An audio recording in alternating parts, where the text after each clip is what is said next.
Le Seigneur est bon, amen. Ce matin, vous êtes là pour qui? J'ai pas compris. Il y a tout le monde qui m'a donné une réponse différente. Pour Jésus. Il est notre raison, il est notre centre, il est notre lumière, il est notre source, il est notre espoir, il est notre chant, il est notre feu, il est notre vent, il est notre raison de vivre, il est notre vision, notre chemin et notre guide. Amen.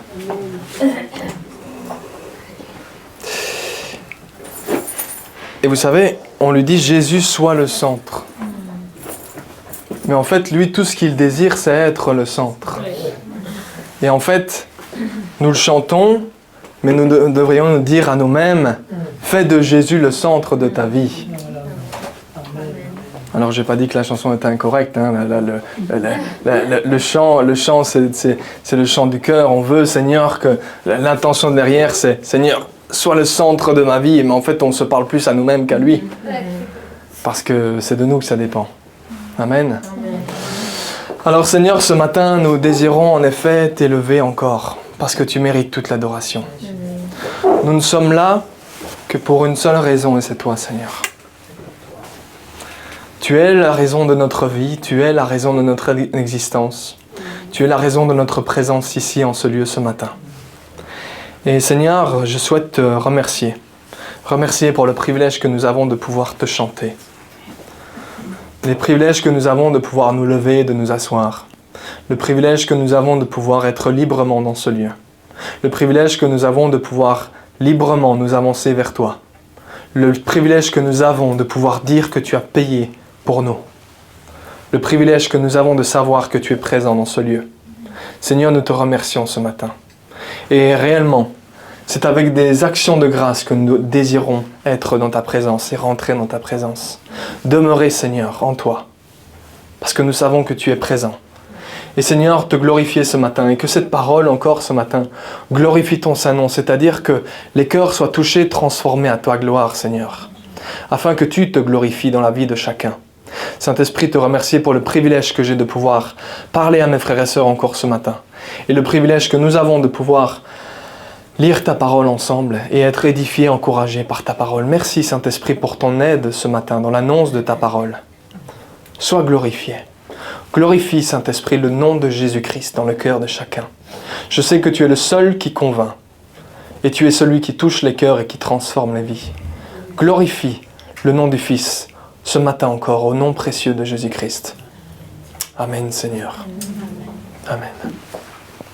Ce matin, nous allons commencer directement par un verset que vous connaissez tous, j'en suis certain, relativement bien, ou en tout cas, si vous ne le connaissez pas, vous en avez déjà entendu parler. Ce verset, il se trouve dans Jean, au chapitre 14 et au verset 6.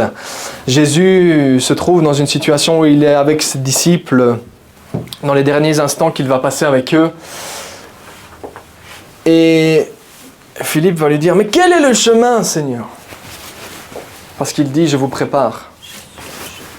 Je vous prépare une demeure, ne vous inquiétez pas, ne vous souciez de rien, je vous prépare une demeure auprès de mon Père. Et Philippe va lui demander, quel est le chemin? Et voilà la réponse de Jésus. Jésus va lui dire, c'est moi Jésus, qui suis le chemin, la vérité et la vie. On ne vient au Père qu'en passant par moi, dit Jésus. Amen. Amen. Vous avez déjà tous lu ce verset. J'en suis certain. Chacun d'entre vous le connaissez, j'aurais pu le citer et vous l'auriez reconnu. Mais voilà ce que ce verset nous dit. Jésus est détenteur du chemin, il est le chemin, il est la vérité. Et il est détenteur de la vie, nous le savons, la création, lorsque vous lisez Genèse chapitre 1, vous voyez que la terre a été créée par quoi? Comment est-ce que Dieu a créé les cieux et la terre? Il a parlé. La parole. Il est parole faite chair, et nous savons qu'en lui, il détient toute la vie. C'est ce qu'il dit, il détient la vie. Mais il a aussi, et c'est ce que nous avons lu la semaine passée, lorsque nous avons cité Jean chapitre 3, verset 16, il a aussi donné sa vie afin que ceux qui croient en lui ne périssent pas, mais qu'ils aient la vie éternelle. Donc il dit, je suis la vie, et je donne ma vie afin que vous receviez la vie. Amen. Amen. Je donne ma propre vie afin que vous receviez cette vie. Et c'est pour ça qu'il parle également dans Jean chapitre 3, qu'il parle de nouvelle naissance. C'est une nouvelle vie. Nous ne sommes plus dans la vie de la chair héritée d'Adam, mais nous sommes dans la vie de Christ, l'héritage de Jésus. Nous sommes détenteurs, nous avons en nous, la parole de Dieu nous dit que nous sommes le temple du Saint-Esprit, le Dieu Esprit, le Saint-Esprit habite en nous et nous avons donc en nous la vie éternelle. À l'instant présent, je vous parle. Vous l'avez déjà et vous la conservez pour l'éternité. Amen. Amen. Donc il a donné sa vie afin que ceux qui croient en lui ne périssent pas, mais qu'ils aient la vie éternelle. On pourrait parler de beaucoup de choses quand on dit « je suis le chemin, la vérité, la vie ». On pourrait y passer 2-3 heures à faire une étude biblique là-dessus. Mais aujourd'hui, j'aimerais insister sur ce mot « la vie ». Il a donné sa vie afin que ceux qui croient en lui ne périssent pas, mais qu'ils aient la vie éternelle. Donc, autrement dit, il a donné sa vie afin que nous ayons la vie. Amen. Amen. Maintenant, laissez-moi vous poser une question. Cette vie qu'il nous a donnée, la vie que vous avez aujourd'hui, pas celle, je parle pas de l'éternité, je parle pas de quand on sera à ses côtés, je parle de maintenant. La vie qu'il vous a donnée, lorsque vous êtes né de nouveau. Cette vie qu'il vous a donnée, est-elle ennuyante ?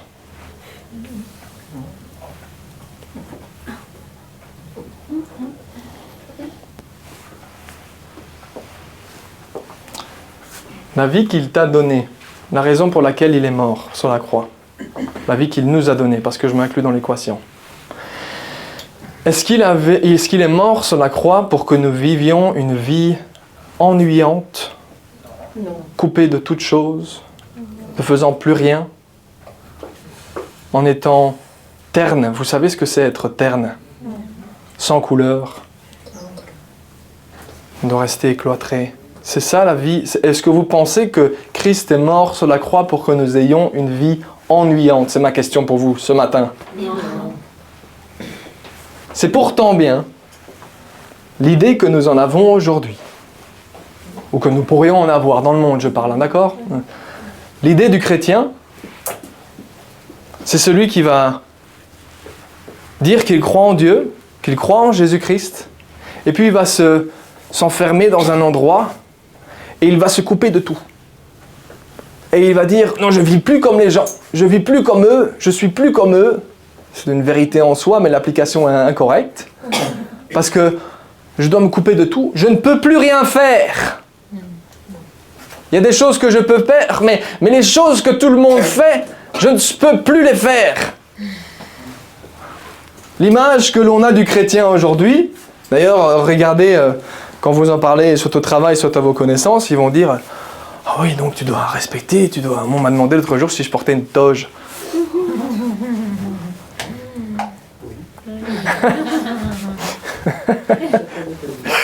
On m'a dit au travail dernièrement, on m'a dit « C'est vrai que tu es pasteur dans une église ?» Je dis « Oui. » Je dis « Comme quoi les nouvelles vont vite. » Ah, et quoi, vous devez porter une toge et vous pouvez pas faire ça, parce qu'en plus ils vous voient, donc vous devez porter une toge, vous pouvez pas faire ça, et vous pouvez pas faire ça, vous devez faire ceci et faire cela.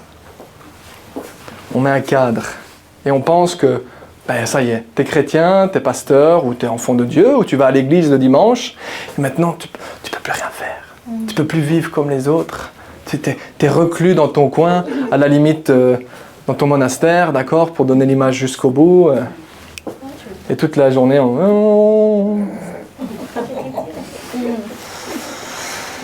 Aujourd'hui, le but, c'est aussi, comme la semaine passée, le Seigneur continue dans cette direction-là de détruire les préjugés, les fausses idées, les idées reçues que nous avons. On a parlé la semaine passée de la Bible comme étant, vous vous souvenez, un livre où tu peux pas. Un livre de règles qu'on doit respecter à la règle, sinon on est abattu sur place. Ça, c'est un préjugé, c'est une fausse idée, une idée reçue d'aujourd'hui. Et c'est pareil pour la vie, la nouvelle vie que nous pourrions exprimer en tant qu'enfants de Dieu. Le monde va penser, ça y est, t'es chrétien, maintenant tu peux plus rien faire, mon gars. C'est l'idée qui est véhiculée, c'est-à-dire une vie ennuyante, on ne peut plus rien faire, on ne peut plus vivre comme les autres, vous devez manger du pain et de l'eau, et juste du poisson le vendredi. Ça va? C'est clair pour tout le monde? Maintenant, c'est le régime que nous nous imposons dans cette église. Et les mangeurs de viande derrière, ils font « Oh là là !» Est-ce que c'est cette vie-là, est-ce que c'est pour cette vie-là que Christ est mort sur la croix, pour qu'on ait une vie ennuyante qui fermée de toutes choses, où c'est juste des tu peux pas, tu dois pas. Et on se ferme dans un cadre. Alors est-ce qu'il y a une structure et une certaine discipline à avoir? Bien sûr que oui. La parole de Dieu nous compare à des soldats. La parole de Dieu nous compare à des fermiers qui travaillent dur. La parole de Dieu nous compare à des soldats, je l'ai déjà dit, à des sportifs de haut niveau, d'accord, qui se disciplinent pour le but qu'ils recherchent. D'accord? Donc, bien entendu qu'il y a une discipline et une certaine structure, mais ce n'est pas le fait de ne pas pouvoir vivre. Le principe, c'est de vivre, mais différemment. Le chrétien, ce n'est pas celui qui ne vit pas, que du contraire, c'est celui qui vit vraiment. Ce n'est pas celui qui ne peut rien faire, c'est celui qui fait, mais des nouvelles choses. Des choses que l'être humain dans le péché n'a pas l'habitude, ou en tout cas il n'est pas né avec cette nature-là, d'accord? C'est celui qui a une nouvelle nature, il a une vie, et Jésus nous dit « Je suis le chemin, la vérité et la vie ». Et cette vie, je vous la donne. Vous avez donc maintenant ma vie, dit Jésus. Vous avez ma vie en vous. Amen. C'est sa vie que nous avons en nous. Et il faut sortir de cette idée de ça y est, je peux plus, je suis un chrétien et donc ma vie, ça y est, je dois la calfeutrer dans un certain cadre et puis je vais plus pouvoir m'amuser comme les autres, quoi. Alors c'est la vérité que vous n'allez pas pouvoir vous amuser comme les autres. Mais par contre, vous allez pouvoir vous amuser. Mais pas comme avant. D'accord? C'est la spécification d'aujourd'hui, la spécificité plutôt, un bon français, d'aujourd'hui. Et cette vie n'est pas ennuyante. Regardons la vie de Jésus ensemble. Vous avez vraiment l'impression qu'il s'est ennuyé? Jamais? Il s'est jamais ennuyé? Alors je vois dans vos yeux que directement vous voyez des choses extraordinaires, les malades qui sont guéris, les morts ressuscités, ils marchent sur l'eau. Vous avez déjà vu ça, vous? Quelqu'un qui marche sur l'eau? Nous voyons directement toutes les choses extraordinaires, mais de fait, nous voyons que dans son ministère, dans le moment où il a pu se mettre à l'œuvre, remplir la mission que le Père lui avait donnée sur terre. Effectivement, ces moments sont remplis de choses extraordinaires. Mais vous remarquerez que les choses extraordinaires se passent dans les choses extraordinaires, se passent dans des situations ordinaires. Il a vécu, comme vous et comme moi. Il a vécu sur terre, il a marché sur terre, d'accord? Il a vécu sur terre comme vous et comme moi. Il était fait de chair aussi comme vous et comme moi. D'accord? Mais il a vécu des choses extraordinaires dans l'ordinaire. Si vous voyez, on voit tous les guérisons, il a chassé les démons, il a fait toutes ces choses, on voit tout l'extraordinaire. Alors oui, ça fait partie aussi de la marche de l'enfant de Dieu. Nous pouvons dire aussi que nous vivons ce genre de choses, ou en tout cas dans une certaine mesure. Mais il a aussi vécu une vie ordinaire. Jusqu'à 30 ans, d'ailleurs, on n'entend pas grand-chose parler de sa vie, à part sa naissance et à part quand il a 12 ans. Qu'est-ce qu'on voit dans sa vie? Eh bien, on voit que dans les choses ordinaires aussi, il avait la vie et il manifestait la vie. Qu'est-ce qu'il a fait? Il a grandi. Et durant ces 30 années, on voit notamment l'épisode lorsqu'il a 12 ans, il est avec ses parents. Vous savez ce qu'il a fait? Comment est-ce qu'il a manifesté la vie et qu'il a montré qu'il avait la vie et qu'il était la vie? Il a obéi à ses parents. Vous voyez, il y a des choses tout à fait extraordinaires qui se passent, qu'on voit et qu'on lit quelques chapitres d'après. Mais on voit des choses qui sont tout à fait, qui font partie de la vie courante aussi. Il a obéi à ses parents. Il a pris soin de sa mère. Vous savez qu'il a pris soin de sa mère. Lorsqu'il était sur la croix, il a remis la responsabilité de sa maman auprès de l'apôtre Jean. Il a pris soin de sa mère. C'est-à-dire, il a honoré ses parents, il a pris soin de ses parents. Donc on peut voir les choses extraordinaires, mais on peut voir les choses ordinaires aussi. Et il y a cet aspect de cette vie, la vie que Dieu nous donne, la vie que nous recevons en Jésus, c'est l'extraordinaire dans l'ordinaire.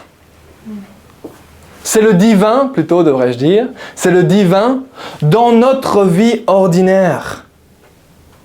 C'est ce que Jésus a vécu. Il marchait avec ses disciples, il vivait avec ses disciples, il mangeait avec ses disciples. D'accord? Il a vécu des choses courantes.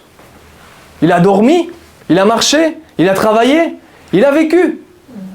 Mais dans ces choses qu'il a vécues, il y avait un plan bien spécifique pour sa vie. Et effectivement, dans les 3 dernières années de sa vie, il a rempli sa mission à la perfection, faisant pleinement la volonté du Père. Et à ce moment, il a démontré son ministère.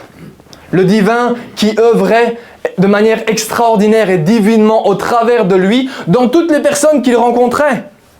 Vous voyez, il marchait dans le temple et puis il rencontrait quelqu'un et puis il avait un dialogue avec lui.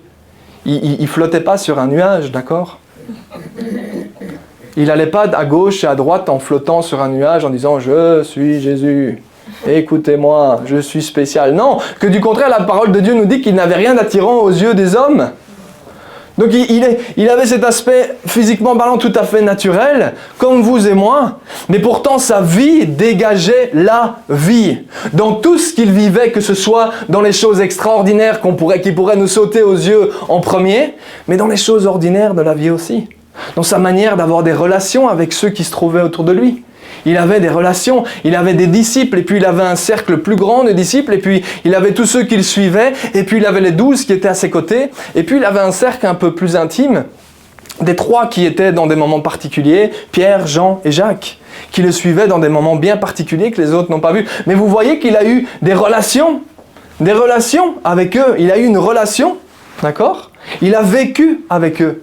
Il a eu une vie ordinaire avec eux, mais en remplissant divinement la mission que Dieu lui a donnée. Et il a démontré la vie dans toutes les situations qu'il a vécues.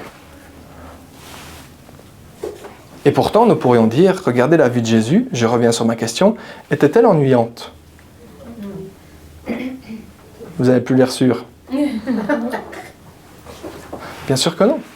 Mais tous les aspects de la vie, de sa vie, n'étaient pas ennuyants. Que ce soit les aspects extraordinaires, comme les aspects ordinaires. Chaque occasion qu'il avait de manifester la vie était une occasion, une opportunité, justement, d'agir dans cette vie, dans sa vie. Chaque occasion, opportunité, était en fait un défi, quelque part, à relever, d'agir comme la nature du monde, ou la nature du péché, ou la nature divine.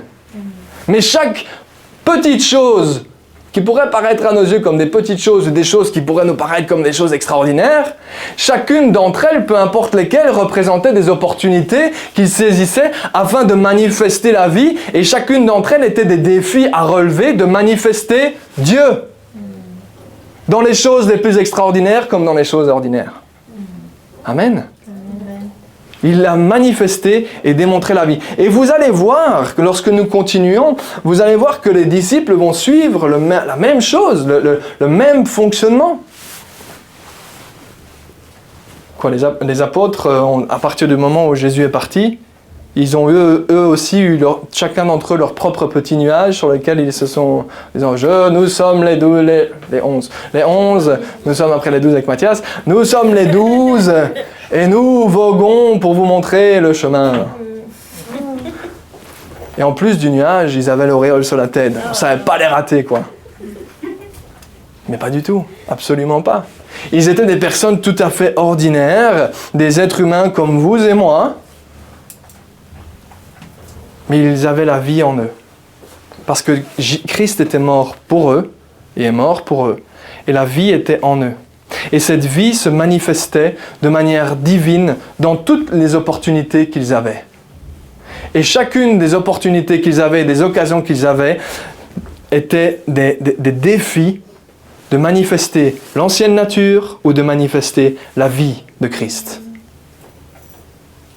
Vous trouvez qu'ils avaient des vies ennuyantes? Alors on pourrait prendre l'exemple des apôtres. Hein? Le nombre de malades qu'ils ont guéris. L'apôtre Paul qui partage ses mouchoirs et les gens sont guéris avec ses mouchoirs.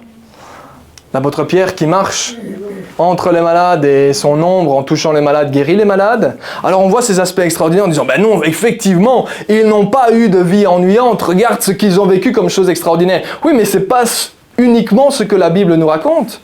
La Bible nous raconte aussi qu'ils ont vécu des choses tout à fait ordinaires, n'est-ce pas? Est-ce que l'apôtre Paul est resté sur son nuage à rien faire juste en parlant aux gens? Non, on voit que quand il a été à Corinthe, il a travaillé de ses mains, comme quelqu'un de tout à fait ordinaire. Ayant une vie normale. Il a une vie ordinaire, une vie normale. D'accord? Il n'est pas plus qu'un autre, il n'est pas moins qu'un autre. Tout ce qu'il a, c'est qu'il est détenteur de la vie de Christ qui est en lui. Et dans chacune des choses, chacune des opportunités qui vont se présenter à lui, que ce soit dans les choses extraordinaires, comme guérir les malades, ou chasser les démons, ou ressusciter les morts, comme dans les choses ordinaires. Il va pouvoir être un instrument de bénédiction, et ça va représenter un challenge pour lui, un défi pour lui, que de se mettre au travail pour s'assurer de ne pas être un fardeau pour l'église de Corinthe. Prenons cet exemple-là. Ça va être une opportunité, un défi à relever, que de manifester la vie de Christ dans une chose aussi simple, pourrions-nous dire, que de travailler. Amen. Pourtant, avait-il une vie ennuyante quand vous lisez? Mais je vous ferai dire que Actes des Apôtres, il y a combien de versets? 28, je pense. Je pensais qu'il y avait quelqu'un qui allait me répondre.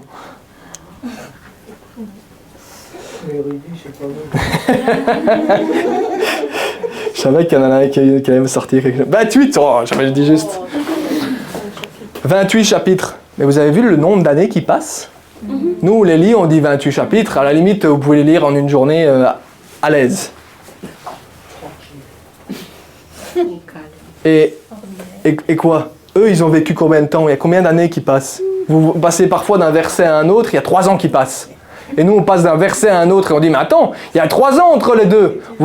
Pensez à votre vie, 3 ans. Regardez, il y a 3 ans et aujourd'hui, vous dites, il y en a des choses qui se sont passées quand même. Ben, on voit un verset, on voit un autre et on dit 3 ans. Un saut dans l'espace. Enfin, dans le temps plutôt. D'accord? Donc, ils ont eu aussi des vies normales, comme vous et comme moi. Mais dans toutes les choses, qu'elles soient extraordinaires ou qu'elles soient ordinaires, et quand je dis extraordinaire, comprenez, par des choses qui ne sont pas qui sont des manifestations des dons, d'accord? Vraiment la manifestation, oui, extraordinaire des dons de Dieu qui sont distribués, d'accord? Des choses qui sortent de l'ordinaire, c'est la définition de mot extraordinaire, d'accord? On voit les signes et les miracles, mais aussi, par exemple, nous voyons que l'apôtre Pierre avait une belle-mère. Et cette belle-mère, elle était malade un jour. Et il a demandé à Jésus de la guérir, d'accord? Est-ce que ça vous semble quelque chose d'ordinaire d'avoir une belle-mère et de prier pour qu'elle soit... J'allais dire pour qu'elle soit malade, qu'elle soit guérie. Qu'est-ce qu'Adrienne va dire? Qu'elle soit guérie. C'est quelque chose de tout à fait conventionnel, d'accord? Ils avaient une vie tout à fait normale. On entend que l'apôtre Paul s'est trouvé dans un bateau qui a coulé. Waouh, extraordinaire la vie. Ben oui, tu as eu un bateau qui a coulé, tu étais transporté sur un bateau et le bateau il a coulé. Il dit on a passé une nuit en mer. Alors est-ce que quelque chose de conventionnel? Alors aujourd'hui on n'est plus beaucoup en bateau, d'accord? Donc ça nous arrive peut-être un peu moins. Même pour l'époque, les gens qui voyageaient beaucoup en bateau, ben, peut-être que c'était quelque chose qui arrivait peut-être plus régulièrement.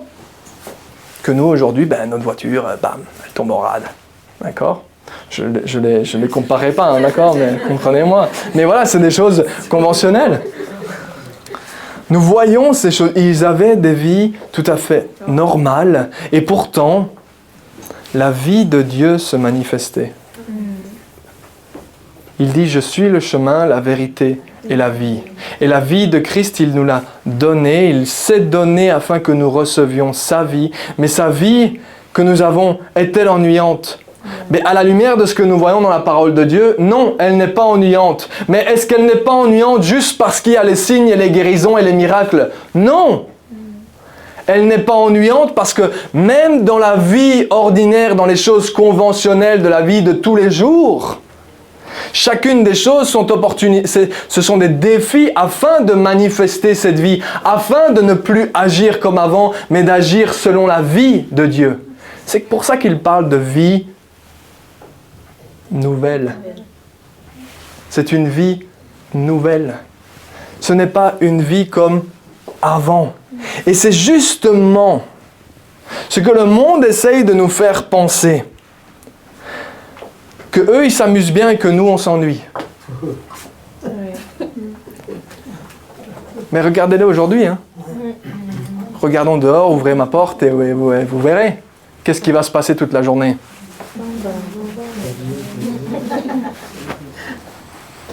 Et puis à 3h du matin, on devra ramasser tous les 3000 gobelets qui traîneront parce que les gens ont picolé, bu. Ils aimeraient nous faire croire que nous sommes ceux qui nous ennuyons.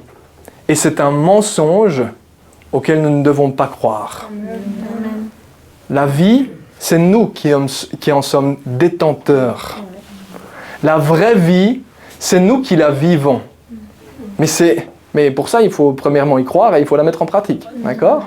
Ça, c'est quand même important. Il faut croire que nous avons cette vie et qu'effectivement, notre vie n'est pas plus... Oui, mais t'as vu comme il s'amuse bien. Oui, mais t'as vu comme il... Je peux vous dire, pour l'avoir vécu, que quand on boit, c'est pour oublier ou pour passer le temps.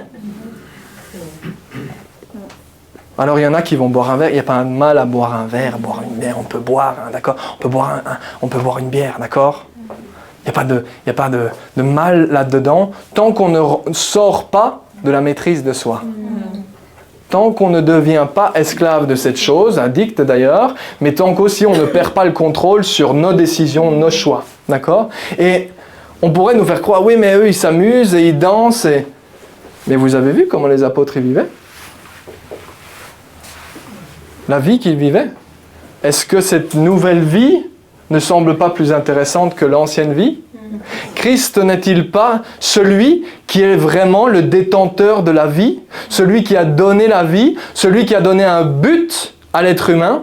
Notre vie ne se trouverait-elle pas en fait en lui? La vraie vie ne se situerait-elle pas lorsque nous agissons selon la parole de Dieu?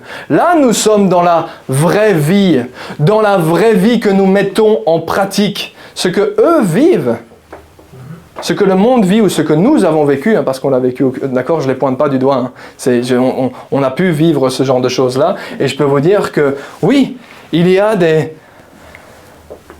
Le Seigneur, la Bible nous dit que le Seigneur a mis en nous la pensée de l'éternité. C'est ce qui est écrit dans l'Ecclésiaste, que nous avons cette pensée d'éternité. Et chacun d'entre nous, chaque être humain sur terre, qu'il le veuille ou qu'il ne le veuille pas, il a cette pensée d'éternité. Dieu a placé cette pensée d'éternité. Et ce qu'on fait en s'amusant de la sorte, en buvant, en dansant, en faisant tout et n'importe quoi, je vous passe les détails, qu'est-ce qu'on fait? Eh bien, on essaye de couvrir cette pensée d'éternité. On essaye de l'oublier et on essaye de s'amuser pour couvrir, pour ne pas être confronté par la vérité qui est de dire un jour ou l'autre il y a un choix à faire. Alors on passe le temps et on couvre cette idée. Et on devient esclave de cette idée parce qu'on se laisse entraîner de mal en pire. D'accord? Et c'est cette idée qui est véhiculée. C'est les gens du dehors, ils s'amusent bien. Mais les chrétiens, eux, ils sont calés dans leur vie ennuyante et ils sont calés. Et ils s'ennuient. Et c'est totalement faux.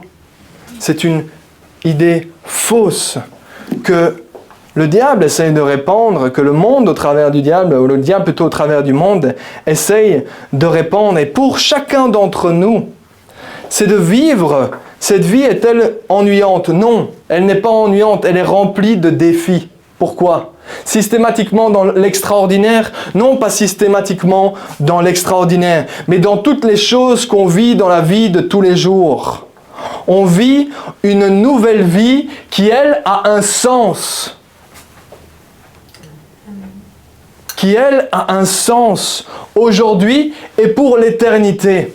Cette fameuse vie, je sais qu'il y a quelques années, Jacques avait beaucoup prêché là-dessus, donc je ne vais pas rentrer dans les détails.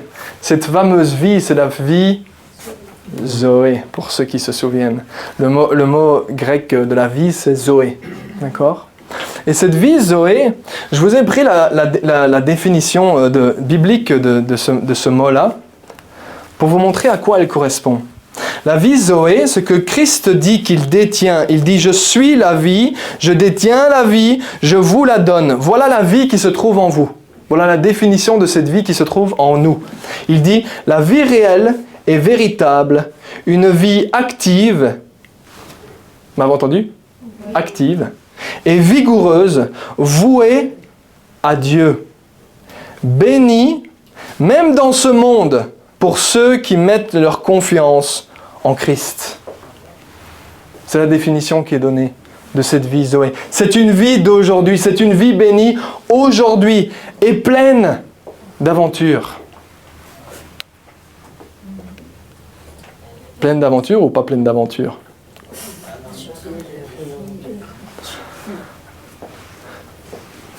Je peux vous dire que mettre en pratique la parole de Dieu dans son couple, c'est une aventure. C'est un défi devant nous, qui est de mettre en pratique cette parole, d'obéir à cette parole. On manque d'aventure, on manque de défis, vous vous embêtez. Eh bien, tâchez de mettre en pratique la parole de Dieu. Vous n'allez pas vous embêter.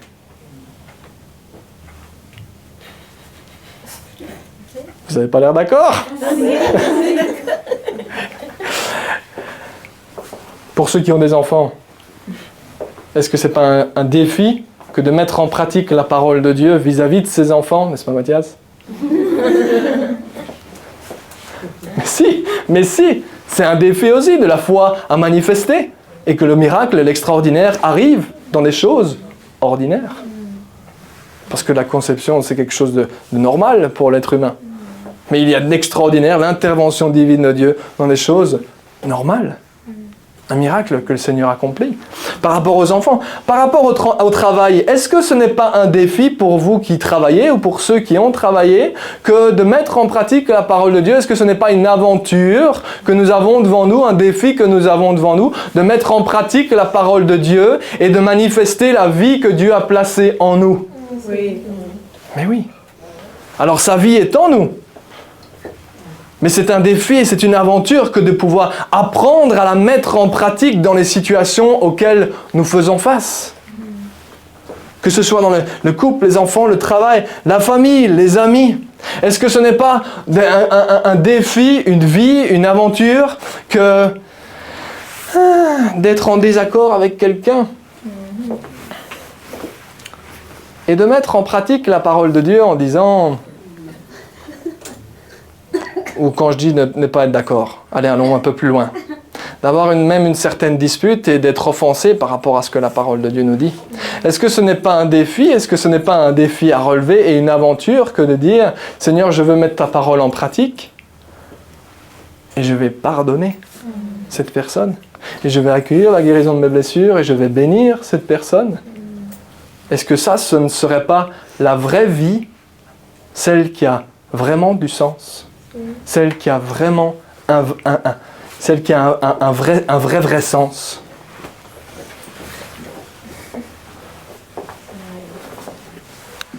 dans les pardons, dans les désaccords. Vous savez, dernièrement, Isabelle, je ne sais plus, on a eu... pourquoi on n'est pas toujours d'accord, hein. Je ne sais plus si c'était avec Mathias, je ne sais plus. Oui, je crois que c'était avec Mathias. Oui, oui. Il m'a dit quelque chose qui ne m'a pas plu. Ça peut arriver. Ça ne lui arrive jamais. Je ne sais plus c'était quoi la situation. Mais il y avait eu quelque chose. Et puis voilà, parfois on peut être en désaccord, on peut vivre quelque chose. Et puis on fait misère, je ne comprends pas. Et puis Isabelle, elle a eu la parole qui, avec du recul, je me suis dit, Seigneur. Elle m'a dit... Je devrais lui ressortir dans l'autre sens quand ça arrive. Hein. Elle m'a dit, quel privilège quand même on a de pouvoir être autour de nos frères et sœurs et de pouvoir vivre avec eux, être en interaction les uns avec les autres et de se faire grandir les uns avec les autres, même parfois dans les désaccords qu'on a avec les autres. Est-ce que tout cela ne nous fait pas grandir? Mais même Isabelle.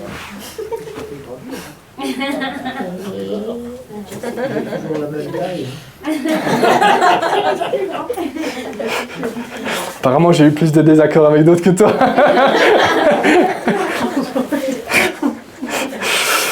Mais vous comprenez?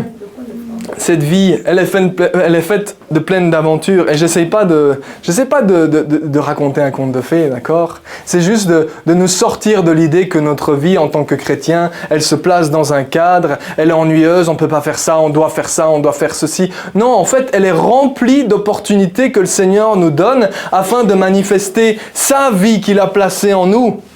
Et la vie qu'il a placée en nous, elle se trouve dans toutes ces choses extraordinaires, comme dans ces choses ordinaires. Le moment où j'ai un désaccord avec mon frère, eh bien c'est une opportunité, un défi que j'ai à relever de dire « Ta vie en moi, Seigneur, me pousse à le pardonner, à le bénir. » Est-ce que ce n'est pas une aventure? Est-ce que ce n'est pas un défi à relever? Bien sûr que si. Et ça a beaucoup plus de sens, et beaucoup plus d'intérêt, et beaucoup plus d'impact que d'aller s'amuser dehors. Mais est-ce que le fait de s'amuser dehors... Alors je prends l'exemple des choses ordinaires. On a été à Walibi il y a 2 semaines et on m'a regardé en me disant « Thomas, on t'avait jamais vu comme ça !»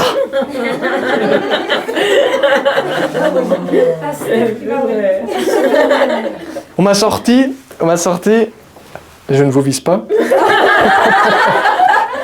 On m'a sorti, quand même, hein. Faudra le dire, faudra que je le dise, avoir mon pasteur à côté de moi dans une attraction à Walibi, c'est quelque chose. Pourquoi vous pensez qu'on n'est pas des gens normaux? Vous pensez que le jour où Jacques m'a dit « Allez, c'est bon, maintenant tu reprends », je suis resté dans mon bureau de 100% du temps et je lis 100% du temps, non-stop, 100% du temps en prière et je me mets à genoux toutes les 3 heures par jour parce que je dois le faire. Non, c'est pas vrai. On vit des vies comme chacun d'entre vous, d'accord? On a des vies et on a des choses qui nous amusent, il y a des choses qui nous font rire, il y a des choses qui nous font pleurer, il y a des choses, mais on a des choses, des vies normales. Mais au travers de ces vies normales, chacune des opportunités que nous avons, c'est la vie de Christ. Ce sont des défis à relever de manifester la vie de Christ dans toutes les choses que nous vivons. Même quand c'est l'heure du travail. Le fait que nous puissions aller travailler dans le bâtiment de l'église. Alors je sais qu'ils vont me le ressortir une fois en me disant « Ah, tu l'as dit ». Mais allez travailler, allez. Vous savez, j'ai remercié Dieu en me disant, l'autre jour on a travaillé, Jacques et Mathias m'ont montré comment refaire un sol, quoi, d'accord? Comment dire, mettre des solives, des poutres et remettre un sol en place et découper, etc., etc., etc. Eh bien, merci Seigneur, parce que j'ai des frères et sœurs à côté de moi et que je grandis, d'accord? Ça fait partie de l'aventure en Christ que de dire, l'apôtre Paul, il a travaillé à Corinthe, d'accord? Nous travaillons aussi dans différentes situations, dans des choses ordinaires. C'est pas que de la prière et de la lecture de la parole, alors c'est aussi ça, et même presque surtout ça, d'accord? C'est quand même là que ça démarre, mais aussi dans des choses tout à fait conventionnelles, dans des choses tout à fait normales que nous vivons, où nous pouvons dire, mais oui Seigneur, nous vivons cette vie d'aventure avec toi où nous nous mettons au travail et nous mettons la main à la pâte en nous mettant au travail pour toi, pour ton œuvre. Est-ce que c'est pas une aventure? Demandez à Mathias si c'est pas une aventure de reconstruire un bâtiment complet. N'est-ce pas Mathias? Et pourtant, c'est le Seigneur qui nous a menés dans cette direction-là. Et un travail à faire, il y a un travail à faire. Jacques, combien de jours sur la semaine il travaille? Ben, beaucoup. Donc c'est quoi? Mais c'est des choses normales, c'est des choses conventionnelles. Mais la vie est là.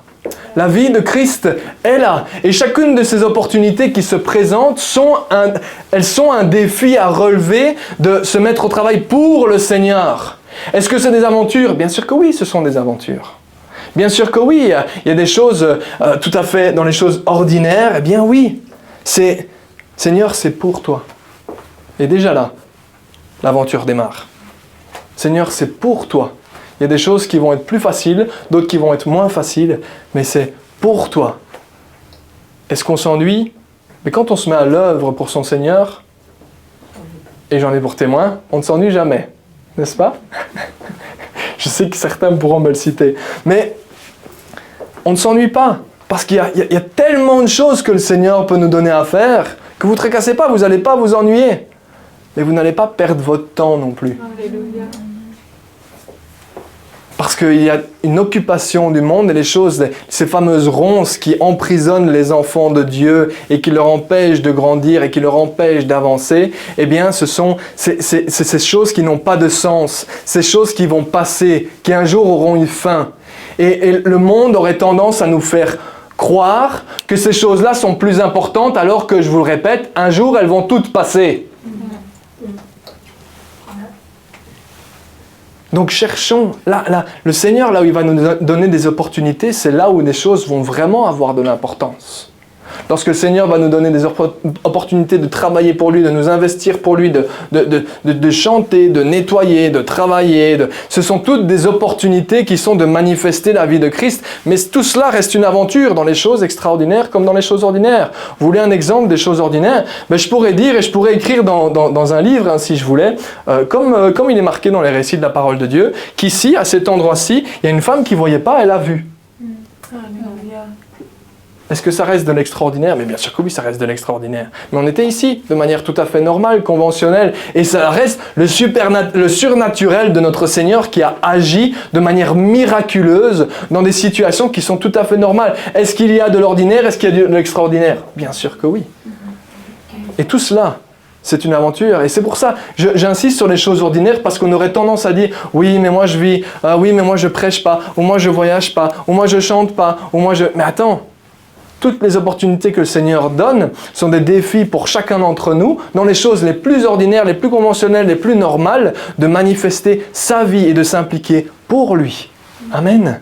Donc ça, c'est le premier aspect de la vie réelle, la vie Zoé, c'est la vie véritable, la vie vouée à Dieu dans ce monde. D'accord? Vous pourriez me dire, oui, mais du coup, les gens qui ne croient pas en Dieu, ils ont aussi toutes ces choses-là. Ils ont aussi une famille avec des défis à relever. Ils ont aussi un travail avec des défis à relever. Ils ont aussi des enfants avec un défi à relever. Ils ont aussi des choses où ils sont offensés avec des défis à relever. Oui, mais c'est la deuxième partie de la définition qui, elle, est tout aussi intéressante. Il dit « qui mettent leur confiance en Christ et qui aboutira, après la résurrection, à de nouvelles accessions dans un corps parfait pour l'éternité. » Donc, dans ce que nous faisons, moi, je ne l'ai pas noté, j'ai juste gardé le verset. Mais dans tout ce que nous faisons, c'est cet aspect de l'éternité. C'est cet aspect que, même dans les choses les plus ordinaires que nous vivons, eh bien, cela a une incidence éternelle aussi. Et ça, par contre, il n'y a pas chez eux. On pourrait dire, oui, mais t'as vu, ils vivent des choses ordinaires comme nous. Oui. Mais il n'y a pas cet aspect extraordinaire. Il n'y a pas cet aspect de Dieu est avec moi. Arrêtons-nous là 2 secondes. Mais quelle folie de dire ça. Mais rendons-nous compte de la folie de la phrase que je viens de dire. Moi, petite fourmi sur terre, qui est pourtant tellement de valeur aux yeux de Dieu qu'il dit, t'as tellement de valeur aux yeux t'as tellement de valeur à mes yeux que je suis avec toi, que je marche avec toi, que je suis avec toi, et que lui-même nous dit, je serai avec toi jusqu'à la fin du monde. Mais quelle folie ce genre de phrase.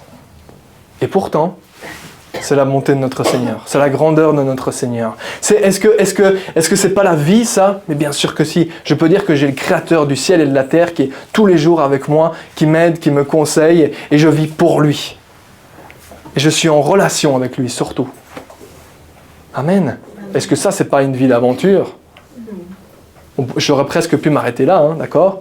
Est-ce que c'est pas une vie d'aventure que de juste dire « Je suis », entendez-moi bien, « Je suis en relation avec le Dieu créateur du ciel et de la terre ». Parfois on oublie, hein, et parfois on ne prend pas conscience, hein, mais dites-le vous à vous-même. « Je suis en relation avec le Dieu créateur du ciel et de la terre ». Et là vous dites « Ah ouais, quand même ». Si ça, c'est pas une aventure, si là, l'aventure, elle démarre pas, et si au moment on dit « Mais attends, maintenant, tu es le créateur du ciel et de la terre, et je veux te servir », vous pensez qu'il va pas vous donner des choses qui vont vous impressionner, ou en tout cas, qui vont représenter un défi pour votre vie, qui va vous laisser assis sur la chaise en disant « C'est bon, je suis avec toi, reste tranquille ». Non. C'est en tout cas pas les histoires que nous voyons dans la parole de Dieu, il ne les aura pas dit rester tranquille, il leur a dit « Ok, vous voulez vous mettre au travail avec moi, pas de souci, je vais vous en donner du travail. » Et là, ils ont vécu une vie pleine d'aventures, pleine de défis à relever, de manifester cette vie. Amen. C'est ces deux points, cet aspect de la vie maintenant, la vie véritable, la vie vouée à Dieu maintenant, mais qui aussi, et là c'est la particularité, qui a une incidence éternelle, que ce soit dans les choses qui peuvent nous paraître les plus insignifiantes, comme les choses qui pourraient nous paraître les plus évidentes. D'accord? Alors maintenant, et on finira sur cette question, comment allons-nous vivre cette vie? Comment? Parce que c'est quand même important, le comment. Comment allons-nous vivre cette vie? Eh bien, nous l'avons chanté tout à l'heure. Comment allons-nous vivre cette vie, que ce soit dans les choses ordinaires comme dans les choses extraordinaires? Nous l'avons chanté dans le dernier chant, en faisant de Dieu le centre de notre vie. Ça veut dire quoi? Eh bien, en faisant de Dieu le centre de notre vie, c'est ce qui a été lu la semaine passée, tu aimeras le Seigneur, ton Dieu, de tout ton cœur, de toute ton âme, de toute ta force, de toute ta pensée. Pratiquement, ça veut dire quoi?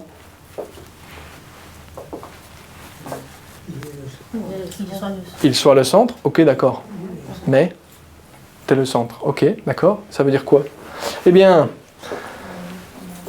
ce que Jésus avait en commun, et ce qu'il avait de particulier plutôt, et qu'il a transmis aux apôtres qui ont suivi, et ce qu'ils ont désiré transmettre également à ceux qui étaient à leur côté, c'est une parole qui va déterminer, qui va déterminer la mentalité de Jésus et qui va nous démontrer sa mentalité, qui va nous démontrer ce qu'il y avait dans son cœur et ce qu'il y avait dans sa pensée et ce qu'il y avait dans sa force, ce qu'il y avait dans son esprit. Il dira, non pas ma volonté, mais la tienne.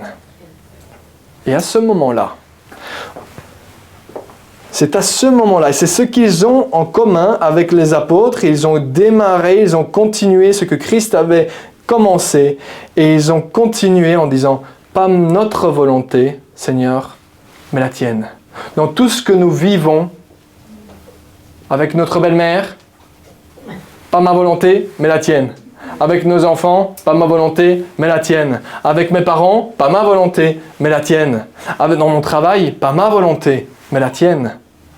Donc, à l'église, Seigneur, pas ma volonté, mais la tienne. Avec mon frère, pas ma volonté, mais la tienne. Qu'est-ce que ça replace? Ça replace Jésus au centre. C'est pas moi, c'est toi. C'est ça, Jésus soit le centre. Ok, ça veut dire quoi? C'est pas moi, mais toi. Pas moi, mais toi. Pour mon travail, toi. Pour mes amis, toi. Pour tout ce que j'ai à faire, toi. Quand quelqu'un est malade, pas moi, toi. Qu'est-ce que toi, tu dis concernant la maladie de la personne? Qu'est-ce que toi, tu dis sur mon comportement dans ma famille? Qu'est-ce que toi, tu dis sur mon comportement avec ma femme? Qu'est-ce que toi, tu dis? Qu'est-ce que tu m'enseignes de faire? D'accord? C'est cela que ça veut dire. Avec mon frère, avec ma sœur, au travail. Quand je me dispute, qu'est-ce que tu m'enseignes de faire? de ne plus me disputer, d'accord? Mais surtout de pardonner, d'accord? Si l'offense est là, de pardonner et de bénir. Ce sont tous des enseignements qui nous montrent la mentalité que Jésus a véhiculée et qu'il a transmis aux apôtres. C'est pas notre volonté, mais la tienne. Pierre et Jean marchaient très simplement, ils allaient au temple comme tout à fait conventionnellement, comme ils le faisaient d'habitude. Et qu'est-ce qu'ils voient? Eh bien, ils voient un paralytique qui est au sol, devant une des portes, et qui leur donne à manger. Et Pierre, il dit, tu vois bien qu'on n'a rien. Par contre, ce que j'ai, je te le donne. Situation ordinaire, tout à fait conventionnel pour chacun d'entre eux, mais quand ils ont été confrontés à cette opportunité, ils se sont dit, non pas notre volonté, parce que conventionnellement, d'habitude, ils marchaient au temple, ils étaient bien tranquilles, non pas notre volonté, mais la tienne. C'est quoi ta volonté pour les malades? Guéris. Allez, lève-toi. Vous comprenez? Est-ce que ça, c'est pas une vie d'aventure? Est-ce que ça, c'est pas une vie qui est remplie de défis à relever? Bien entendu, en désirant, et je clôture avec ça, en désirant faire sa volonté, nous nous alignons sur lui et nous commençons à vivre sur son chemin, qui est le chemin. Nous commençons à vivre dans sa vérité, qui est la vérité. Et nous commençons à vivre selon sa vie, qui est la vraie vie. Amen. Lorsque j'ai vu, et je vous partagerai cela pour clôturer, lorsque j'ai vu ce passage, j'ai une image que le Seigneur m'a donnée, et je l'ai donnée à Ronnie pour qu'il vous la montre. C'est cet aspect-là. Ça, c'est nous et notre Seigneur. Nous sommes appelés à marcher dans ses pas. Alors, nous avons un tout petit pied et il faut remplir le... D'accord ? J'essaie de faire le pied plus grand pour pas qu'on fasse... Non, ça veut dire qu'il marche dans ses pas. Amen. Donc il est le chemin, nous marchons sur ce chemin. Il est la vérité, nous marchons dans la vérité. Il est la vie, nous marchons dans sa vie, qui est la vie. Amen. Il est le chemin, la vérité et la vie. Seigneur, ce matin, nous désirons t'élever, te remercier pour ta parole, parce que cette parole nous enseigne, et cette parole nous amène à prendre conscience de ce que tu as accompli pour chacun d'entre nous. Seigneur, en effet, merci. Merci pour ta parole qui nous fait grandir et qui nous amène, comme tu le dis si bien, qui nous amène à être transformés de gloire en gloire à ton image, Seigneur. Alors sois glorifié ce matin, sois remercié, Saint-Esprit, pour ton aide, et sois exalté, Seigneur Jésus, toi qui es Seigneur du ciel et de la terre. Sois glorifié, Père éternel, au nom précieux de Jésus-Christ. Amen. Soyez bénis.